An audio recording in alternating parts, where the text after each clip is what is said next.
I remember the exact moment I stopped being afraid of losing everything. It wasn't when I signed the divorce papers. It wasn't when I packed my car at 2 in the morning with nothing but 3 suitcases and my dignity barely intact. It was 6 months later, standing alone on a frozen pipeline in northern Alaska, 47 degrees below zero, wind trying to peel the skin off my face. And I thought clearly, quietly, without any drama at all, they gave me this. Every single one of them handed me exactly what I needed to become someone they'll never be able to touch again. I almost laughed out loud into the wind. Almost. I was too busy making a plan. But let me start where it actually started, because the ending only hits the way it should if you understand what the beginning cost me. My name is Sloan Abbott. At 31 years old, I was a licensed civil engineer working for a mid-sized infrastructure firm in Charlotte, North Carolina, pulling $82,000 a year, which I was told, in various creative ways, was not enough. Not enough for the life my husband Derek had imagined. Not enough to justify his patience. Not enough to make him proud of me at dinner parties when someone asked what I did for a living and he'd answer before I could, in that smooth, practiced way of his. She does something with roads, and then redirect the conversation back to himself before anyone could ask me to elaborate. Derek Russell was a commercial real estate broker with excellent shoes and the specific kind of confidence that only exists in men who have never been genuinely tested by anything. When I met him at 26, I mistook that confidence for security. It took me 5 years to understand that confidence and security are not the same thing. The same way a building with a beautiful facade is not the same as a building with a solid foundation. Derek looked impressive. Derek was not structurally sound. We lived in a nice apartment in the South End, while Derek waited for his career to reach a level he considered appropriate for homeownership. Meanwhile, he had very clear opinions about where that home would eventually be. He had a folder on his phone, an actual saved folder of properties in Raleigh's North Hills neighborhood, a pocket of old money elegance with wide streets lined with oak trees, houses with wraparound porches and original hardwood floors, and the kind of quiet that money buys. He'd show me the listings the way someone shows you a test you're failing. "This is the Hartwell property," he'd say, scrolling slowly so I could absorb every detail. 5 bedrooms, original crown molding throughout. Look at that kitchen, Sloan. That's what we should be working toward. The "we" always landed strangely, as if I were the obstacle between him and the life he deserved rather than the person building it alongside him. I worked longer hours, took on weekend consulting projects, declined vacations I'd promised myself for 3 years running. None of it registered as contribution in Derek's accounting system. What registered was what was still missing: the house, the neighborhood, the kitchen with the marble waterfall island that he had bookmarked so many times the algorithm started sending him alerts. The betrayal, when I finally found it, was almost boring in its predictability. A text message on his unlocked phone while he was in the shower. Not even hidden carefully. The woman's name was Tara, and she was his colleague, and based on the scroll history, the conversation had been running for at least 8 months before I happened to see it on a Sunday morning while I was still in my pajamas and completely unprepared for the floor to fall out from under me. I sat on the edge of the bed for a long time. Derek came out of the bathroom with a towel around his waist, saw my face, and had the particular expression of a man whose careful construction has just been found out. He started talking. I let him talk for about 90 seconds before I held up one hand. "Don't," I said, and left the room. What came after was the slow, grinding machinery of a marriage coming apart. Derek hired a lawyer immediately, which told me everything I needed to know about how long he'd been preparing. He argued that my income had supplemented his while he built his portfolio, which was a creative interpretation of 5 years of reality. He argued about the furniture, about the joint savings account, about a car that was technically in both our names. His lawyer was sharp and expensive, and clearly familiar with the language of making a reasonable woman look unreasonable. But the worst part, the part that actually put a crack in something I hadn't known was breakable, was my brother Ryan. Ryan Abbott was 4 years older than me and had been my closest ally for most of my life. He'd proofread my college applications. He'd driven 8 hours to help me move into my first apartment. He'd given a toast at my wedding that mentioned 3 specific memories that only he would have remembered, and I'd cried in the good way, the way you cry when someone truly sees you. He called me on a Thursday evening, 2 weeks into the separation. I answered immediately because I needed him. "I've been talking to Derek," he said. I went very still. "He's pretty torn up, Sloane. I think you might be making decisions from emotion right now. Derek says you've been withdrawn for months, that you were never really present in the marriage." "Ryan," my voice came out quieter than I intended. "He cheated on me." A pause. I know he made a mistake, but relationships are complicated. You know how focused you get on work. A man needs to feel. I ended the call. My parents were a study in diplomatic cowardice. My mother sent a card, an actual greeting card with a watercolor sunrise on the front, that said she was praying for wisdom for both of us. My father called once to say that Derek's father had been a member of his Rotary chapter for 12 years, and that this kind of thing could get messy for everyone involved. Neither of them said the word cheating. Neither of them asked me how I was sleeping. I wrote it all down, not because I'm dramatic, because I'm an engineer and engineers document everything, and I had decided very precisely what I was going to do with the information once I had time and distance, and the specific clarity that only comes from removing yourself completely from the wreckage. The divorce finalized in April. I signed the last papers on a Tuesday afternoon, shook Mrs. Hargrove's hand, my lawyer, who wore no rings and charged worth every penny, and walked to my car and sat in the parking garage for 11 minutes doing nothing at all. Then I drove home to the apartment I'd rented in a hurry, opened my laptop, and applied for a 2-year contract position with an Arctic infrastructure firm operating out of Fairbanks, Alaska. I told no one. 3 weeks later, I was on a plane. Alaska in winter is not a metaphor, even though it feels like one. It is simply a place where the conditions are extreme and the work is real and there is no room for anything that isn't functional.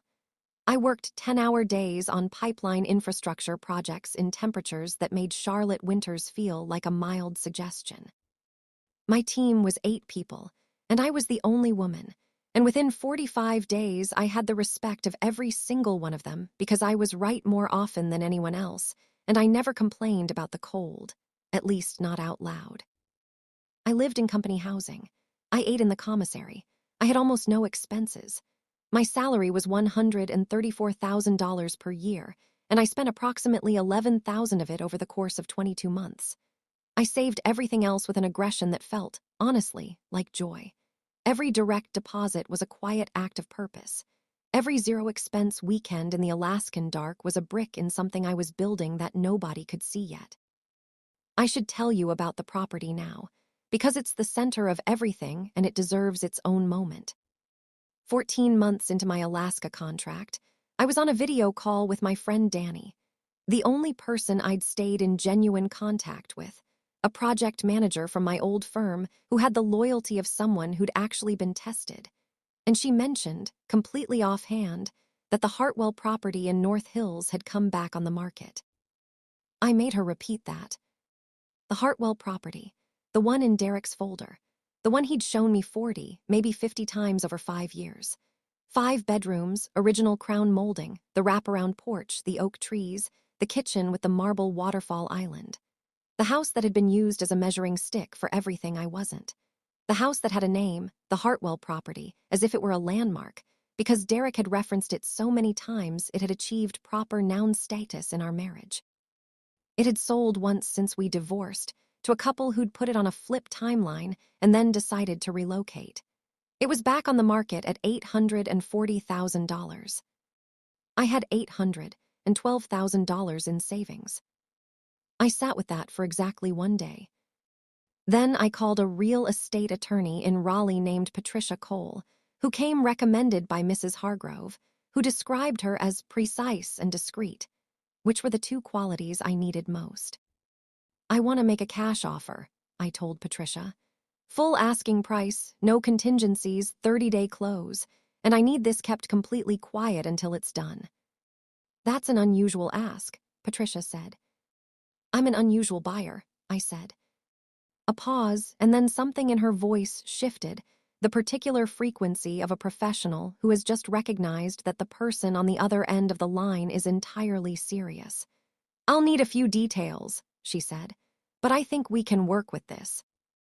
I flew back to Charlotte in February, drove up to Raleigh the next morning, walked through the Hartwell property once with Patricia by my side, and made the decision in approximately 4 minutes. The bones were exactly what I'd seen in Derek's bookmarked photos for half a decade. The floors were original white oak, warm and worn in the right places. The kitchen was exactly as advertised. The wraparound porch caught the afternoon light in a way that made the whole property feel like it had been waiting to be properly inhabited. "Full ask, cash, 30 days, I told Patricia as we walked back to the car. "Done," she said. The closing happened quietly on a Wednesday. Patricia filed everything correctly and completely and discreetly, and I drove away from the title company with a set of keys and the specific internal stillness of someone who has just placed the final beam in a structure they've been engineering for 2 years. I gave myself 1 week to move in before I threw the party. I want to be precise about this. The party was not designed as a trap. I invited 34 people, all of whom had been genuinely present during the 2 years I'd been gone, colleagues, old friends, people who'd checked in without agenda. Danny helped me plan it. We strung lights on the porch, ordered from the best catering company in Raleigh, opened the house up the way houses like this are meant to be opened. It was a genuinely good party. That part was real. What I had not anticipated, or perhaps had anticipated so precisely that I'd constructed a kind of plausible deniability around it, was that Raleigh is a city of 31 degrees of separation, not 6, and that the news would travel the way it did. Patricia's assistant, bless her heart, posted a congratulations on a neighborhood Facebook group for North Hills that mentioned a cash buyer on the Hartwell property. That was Friday. By Saturday morning, my old number, which I'd kept, because changing it would have felt like hiding, had 14 messages. Derek first. "Hey, weird question. Did someone tell you about the Hartwell property?" Then Sloan, "Is that you? Did you buy that house?" Then a gap of 2 hours, which I imagined was him doing various searches and growing increasingly certain. Then, "We should talk." Ryan texted to say he'd heard something interesting and that he thought it would be great to reconnect. My mother left a voicemail saying she'd been thinking of me and would love to see me soon. My father texted a single line, "Proud of you, sweetheart. 26 months of silence and now proud of me." I read everything, responded to nothing. The party was a Saturday. At 7:40 in the evening, when the house was warm and full, and the porch lights made the oak trees look like something from a painting, the front gate opened, and I watched from the kitchen window as Derek walked up the path. He was alone, which surprised me slightly. He looked good. Derek always looked good. It was one of his primary skills, and he was carrying a bottle of wine, which was either genuine social grace or a calculated prop. Behind him, at a distance that suggested they'd driven separately but arrived together, came Ryan. And behind Ryan, unhurried, with the expressions of people who had convinced themselves they were doing something generous, came my parents. I set down my glass, took one slow breath, the kind you take before you check a calculation you already know is correct. Then I walked to the front door and opened it. Derek saw me and stopped on the porch steps. Something happened in his face that he couldn't fully manage, not guilt exactly, more like the specific discomfort of a person who has been carrying a story about someone and has just come face to face with evidence that the story was wrong. "Sloan," he said, and for a moment he just looked at the house, the lights, the porch, the people moving inside, the way someone looks at a place they once believed would be theirs. This is incredible. I had no idea you were even back in Raleigh." "I've been back 6 weeks," I said. He nodded slowly, recalibrating. "We should really talk. I've been doing a lot of thinking about everything that happened between us, and I think if we had a real conversation." "Derek," my voice was so calm it surprised even me. "I'm not angry at you anymore. I want you to understand that. I'm genuinely not." I paused. "But I need you to understand something else. This conversation you want to have, we're not going to have it. Not tonight, not any night. He started to say something. You showed me this house, I said, to remind me what I wasn't. You used it as a ceiling, a limitation. Every time you pulled it up on your phone, what you were really saying was that I wasn't enough to deserve it. I held his gaze, steady, clear. I just wanted you to know that you were wrong about that. Ryan stepped forward from behind Derek, hands slightly raised in the gesture of a man who has brought a peaceful attitude and would like credit for it. Sloan, come on. Can we at least?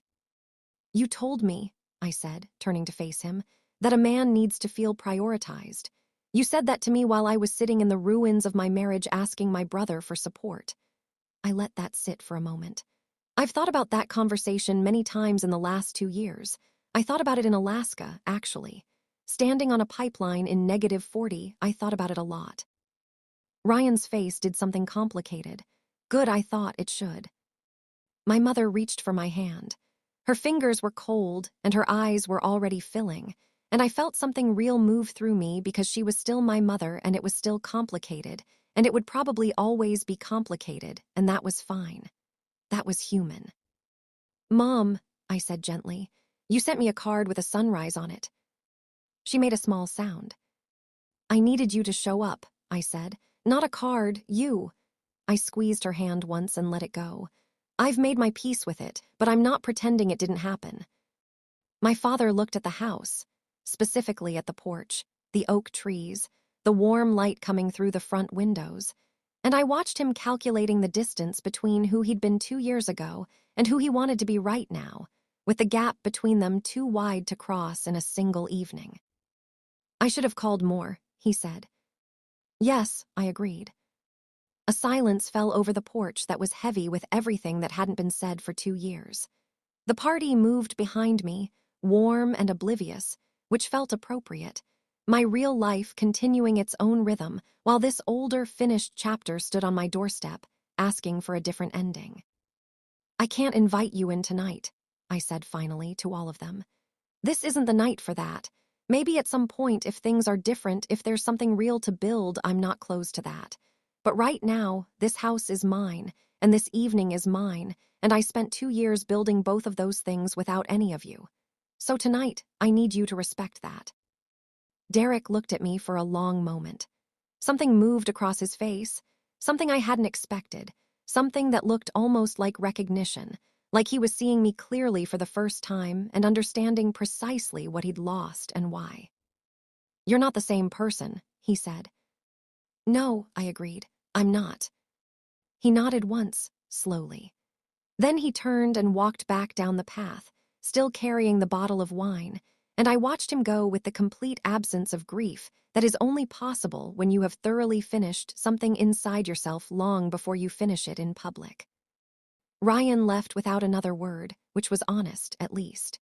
My parents lingered for a moment, my mother looking like she wanted to say a dozen things and settling on none of them, and then they followed, and the gate closed, and I stood on my porch under my oak trees in my house and breathed. Danny appeared at my elbow 30 seconds later with a fresh glass of wine. Well, she said. Well, I agreed. You okay? I considered the question seriously, the way I considered all serious questions. The porch light caught the white oak floors through the open front door. Somewhere inside, someone was laughing at something. The night was warm for February, the kind of warmth that feels like a gift rather than a right. Yes, I said, and meant it completely. Here is where I need to tell you about the twist, because the story isn't finished yet, and the part that surprised even me is the part that actually changed everything. 3 weeks after the housewarming, I was sitting at my kitchen island, the marble one, the waterfall edge, the one that had been the symbol of everything I supposedly wasn't, reviewing bids for a new project, when Patricia Cole called. I have something interesting to tell you, she said, which was not how Patricia typically opened conversations. It turned out that a woman named Gloria Hartwell, the granddaughter of the original family who'd built the house in 1962, had seen the neighborhood Facebook post about the mystery cash buyer and had spent 2 weeks tracking down who had purchased her grandmother's home. Patricia had fielded her inquiry, and Gloria, rather than being upset, had a proposition. Gloria Hartwell was 73 years old and a retired architect who had spent 40 years in Boston and was writing a book about mid-century residential design in the American South. She wanted access to the property to photograph it for the book. She was also, Patricia mentioned delicately, in possession of the original architectural drawings for the house, the ones her grandmother had commissioned in 1961, which she had been trying for years to donate to someone who would actually use them. I drove to meet Gloria at a diner in North Raleigh on a Tuesday morning. She was small, white-haired, and had the eyes of someone who had spent a lifetime looking at structures and understanding immediately what was holding them up and what wasn't. She looked at me across the table for a long moment before she spoke. "You paid full ask, cash, no contingencies," she said. "Yes," I said. "You wanted it fast and quiet." "Yes." "Why that house?" I told her, not the whole story, but enough of it, the folder on the phone, the years of it being used as a measuring stick, the decision I made in Alaska, the plan. I told it plainly, without self-pity, the way I would explain a load-bearing calculation. Gloria listened without interrupting.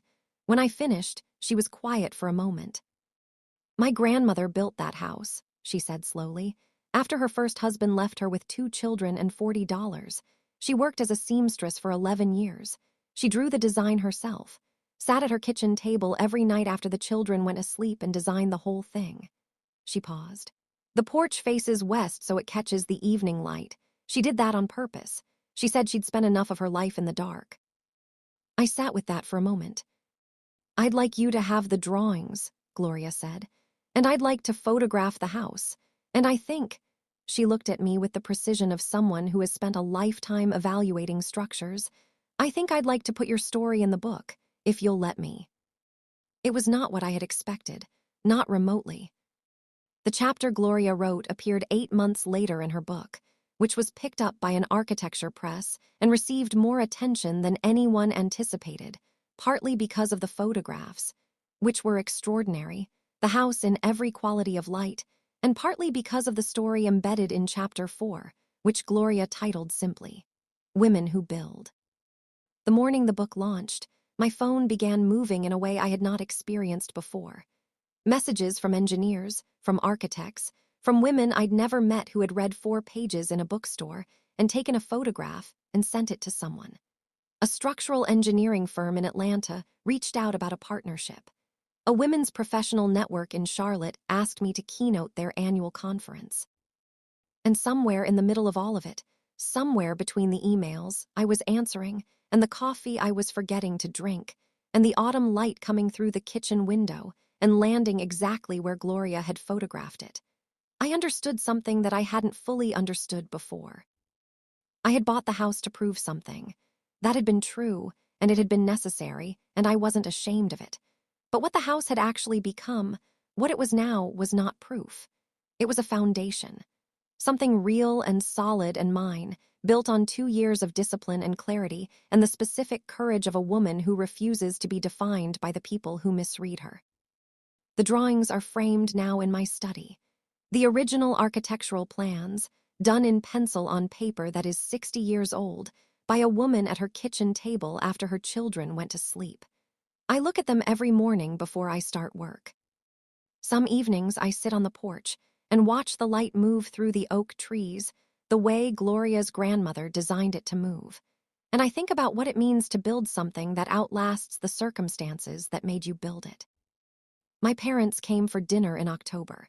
It was careful and quiet and real in the way that things are real when people have given up performing and are simply trying. My mother cried twice and apologized once, and I accepted it because it was genuine, and because I am not interested in permanent punishment, only in honesty. My father shook my hand on the porch when he left, the way he used to when I was small and had done something that genuinely impressed him, and said, "Your grandmother would have loved this porch." I thought about that for a long time after they left. Ryan and I are not there yet. That's the truth, and the truth is the only thing I've ever really been interested in. Maybe eventually, maybe not. I'm not keeping a door open out of obligation, but I'm not boarding it shut either.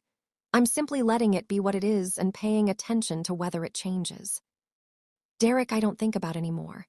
Not with anger, not with longing. Simply not. Which is its own kind of resolution, the quiet kind.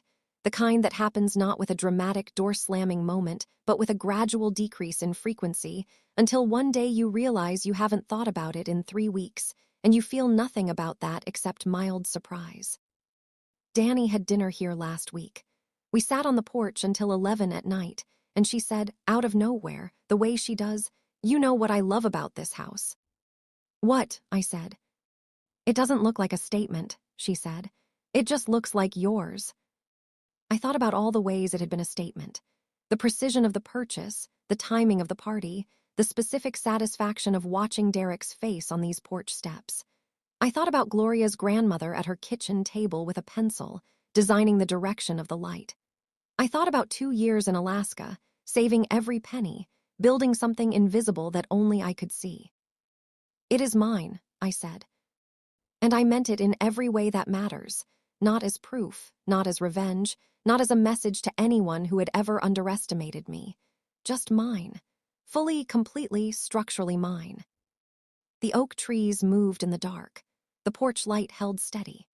Somewhere down the street, a neighbor was walking a dog, and the neighborhood was exactly as quiet as it had always been in Derek's bookmarked photos, except that now when I sat in that quiet it belonged to me, and the difference between those two things, between dreaming about a life and actually living inside it, is something I will never take for granted again. I worked for it, every frozen morning and exhausted evening and lonely Sunday in Alaska. Every carefully managed conversation with Patricia, every precise decision, every moment I chose discipline over comfort because I could see what I was building even when nobody else could. That's the whole story. That's all of it. The house on Clover Hill. Mine. Every beam, every floor, every evening light on the porch that a woman designed 60 years ago so that whoever lived here would never have to sit in the dark again. She knew something, that woman at her kitchen table. She understood that the most important structures are the ones you build for yourself, in the quiet, when no one is watching, long before anyone else can see what you're making. I understand that now too.